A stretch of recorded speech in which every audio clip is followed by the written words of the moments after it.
pretty hard to follow that up. Thank you, Dr. Savory, for that introduction. You know, people like Dr. Savory are truly what's made this country great. He spent the majority of his life in service to this community and to this country, trying to make it better every day of his life. And I couldn't be more honored to have him deliver this introduction. So please join me in thanking him.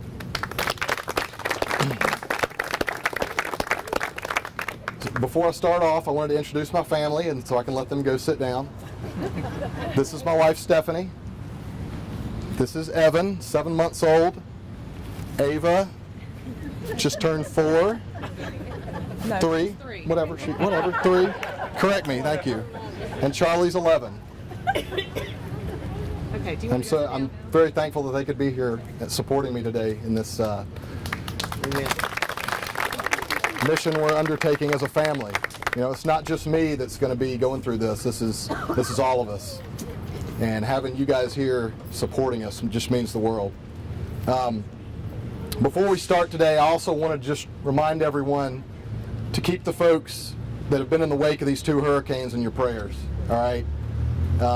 We've all seen what's going on out in Texas and Houston, and it looks like some folks in the Caribbean and down in Florida are going to be experiencing some similar situations. So I would just say keep everyone, keep these folks in our prayers tonight, and just, you know, be sure to keep them in your thoughts. So I want to start off today by thanking the most important person in my life, my wonderful wife, Stephanie. She believes in me, I think, more than anyone else in this endeavor, including myself. And she does so much every day for our young family and for this cause that we've started out on. I would also be remiss if I didn't thank 2 very special people who are here today, without which none of this would have ever happened. My life, my family, my service to the country, none of this would have ever happened without my parents, Bill and Susan. So I just want to thank them for being here today.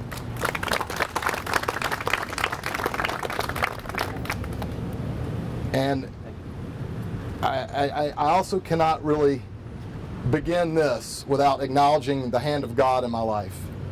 My whole life, he's been my rock, he's been my salvation, and he's been my guide. He clearly has a plan for my life. Otherwise, I would not be standing here today after some of the things that I've seen and experienced in Afghanistan. I firmly believe that he protected me and all of my soldiers, and he's the reason that we're here back home safely today. I also want to thank everyone who's standing here with us today, as well as those who've reached out with their support and couldn't be here today.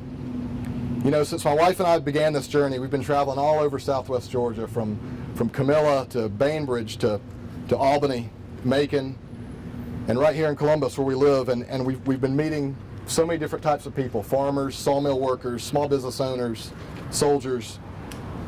And during this time, it's become evident to us that Southwest Georgia is ready for a change, that the 2nd Congressional District is ready for a change. And today, seeing all of you here, and with all the overwhelming support we've received as we've been exploring this possibility, it's become even more clear to me that we are approaching the end of an era. I see so many friends and family here with me today, and all of them can vouch for the type of person I am, but as much as I hate talking about myself, I guess I should tell you a little bit about myself. I'm deeply honored to have served this great country, leading heroic men and women in uniform, both at home and in combat zones. There's no greater honor that anybody can have in the world. I've been dedicated to my family, and I've worked hard at everything I put my hand to my entire life. I'm a homegrown Georgia boy. I've been stationed right here at Fort Benning several times, and this is home now. In fact, this is where Columbus is where Stephanie and I met. We've chosen to raise our children right here in the 2nd Congressional District. I love God, I love people, and I love this country. And those beliefs and those values are the foundation for everything I do. I'm not a career politician. This is a brand new thing for me. I've been on the outside looking in for some time, though. And my views on how to lead this nation did not form inside of some ideological bubble of a career in politics. My conservative values come from real-world experiences. on the front lines of combat, as a small business owner, growing up working on a farm and paying my own way through college. I would think more than many people do truly understand the cost of freedom. You know, there's no decision that should weigh more heavily in the minds of our leaders than to send our sons and daughters into harm's way. However, I've also come face to face with the enemies of this country and of the way and of our way of life, and I know they cannot be dealt with by asking nicely. You know, Ronald Reagan once said, "There's only one way you can have peace, and you can have it in the next second: surrender." And if we don't keep taking the fight to the enemy and keep showing our resolve, their resolve is unwavering. Their ideology is not going away. And that's the kind of thing that cannot be dealt with just with diplomacy. I believe that the role of our politicians is to fight for the preservation of this great country, both today and for generations to come. I believe that our politicians should help foster an environment where all Americans have the opportunity to thrive and excel within their communities. But most importantly, I believe that politicians should follow through with their promises. When our elected officials, who are supposed to be the best among us, and don't represent our concerns and our voice in D.C., and don't keep their promises to us, they fail us all. I've become very familiar with the issues at stake in 2018. Protecting our military bases from further downsizing, reducing the regulatory burden that is forcing farmers, small businesses, and community banks to close their doors, reforming our country's tax structure that is forcing so many jobs and companies to move overseas, actively working to grow jobs in the district, marketing Southwest Georgia as a place to grow industry, developing a partnership between business and education, and creating a business-friendly environment by deregulation and reforming the tax code, and making good on our commitment to veterans. You know, between the Chattahoochee Valley and the Southwest Georgia, we've got close to 70,000 veterans living right here in Southwest Georgia that have no VA hospital that they can turn to. Just recently I heard that some veterans in Columbus were having to travel to Augusta to get VA health care, and that's unacceptable. We've made a commitment to these veterans. They've made a commitment to us, and we need to uphold our end of the bargain as a government and as a tax-paying community.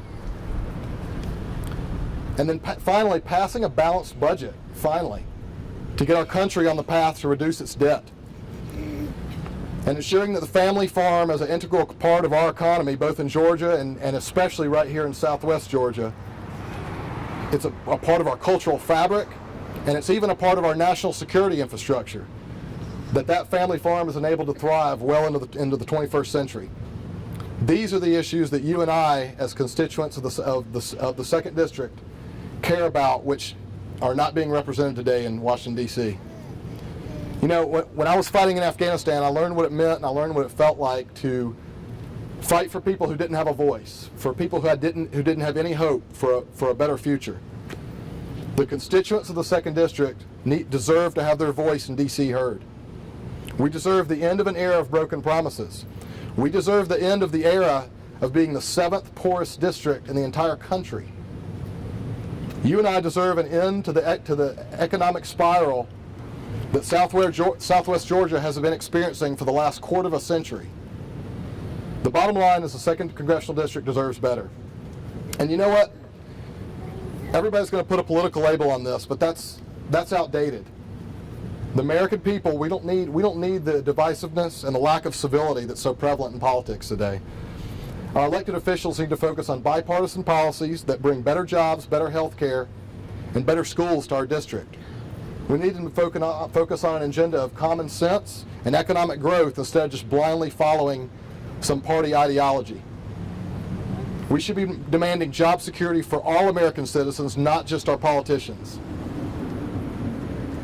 I think it's time for American voters to start voting based on results, start becoming educated, and vote on what's been done versus just looking at the D or the R on the ballot.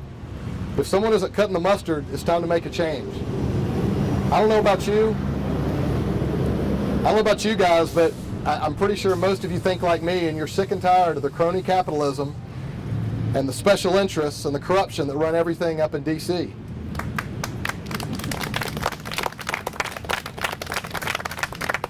I'm tired of people making decisions in D.C. just based on their party line, or based on a special interest group, or based on some blind ideology, versus looking at what's best for their district, what's best for the economy, what's going to put food back on people's table.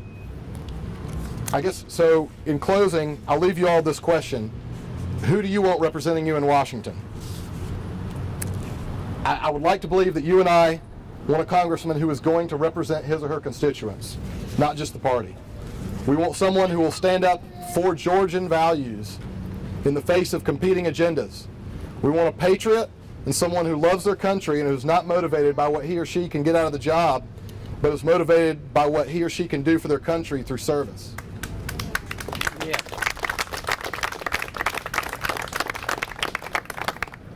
I want a congressman, and I believe you do too, who's devoted to God, who's devoted to their family, and who's devoted to this country. And we want someone who does not blindly follow some political ideology, but examines every issue as to how it will impact the 2nd District, jobs, economy, and values. Your congressman's job is to listen to you and make sure Washington hears you. It's not about Republican or Democrat. It's about the people. As a Republican, however, which I am, I do have ideas about how best to help. Cutting taxes, eliminating government waste, holding government officials and agencies accountable. But that doesn't mean leaving our fellow Americans in a lurch. Again, I'll harken back to Ronald Reagan's quote when he was referring to cutting taxes and waste. This does not mean we sacrifice essential services, nor do we need to destroy the system of benefits which flow to the poor, elderly, the sick, and the handicapped, because we've made a commitment to these people to help those among us who cannot take care of themselves. Healthcare needs to be reformed, not tossed out. The VA needs efficiency, not elimination, and government needs accountability, not complete destruction.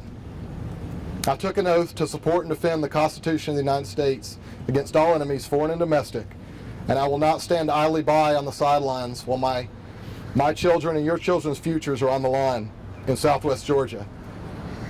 It's for this reason that I'm announcing my candidacy for U.S. Congress in 2018 for Georgia's 2nd District. It would be my greatest honor to continue to serve you and serve this country and serve the state of